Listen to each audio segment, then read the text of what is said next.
Hello दोस्तों, मैं doctor Aryan आपके अपने यूट्यूब चैनल मेडिसिन नॉलेज में स्वागत करता हूं। दोस्तों, आज की वीडियो में हम बात करेंगे एलमॉक्स DT 250 टैबलेट के बारे में। आज हम जानेंगे इस टैबलेट के बेनिफिट्स, यूज, डोज एवं साइड इफेक्ट के बारे में। उससे पहले दोस्तों, दवाइयों के बारे में जानकारी पाने के लिए हमारे चैनल को सब्सक्राइब करके रखें, साथ में घंटी वाले भी बटन को दबाएं, जिससे आपको नई नई वीडियो लगातार मिलती रहे। तो चलिए दोस्तों, शुरू करते हैं। दोस्तों, एलमॉक्स DT 250 टेबलेट जिसे एल्केम कंपनी बनाती है, जिसकी 15 टेबलेट की प्राइस 123 रुपये होता है, जिसे आप आसानी से किसी भी मेडिकल स्टोर में खरीद सकते हैं।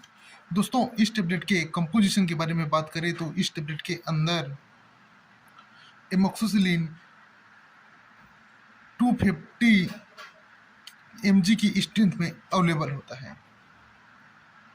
दोस्तों, ये एक एंटीबायोटिक टेबलेट है जिसका उपयोग ब्रोंकाइटिस यानी बार बार खांसी चल रहा हो उसमें करते हैं। उसके अलावा घाव को सुखाने के लिए, या निमोनिया या चेस्ट इन्फेक्शन या ट्रांसिल या दिमागी बुखार,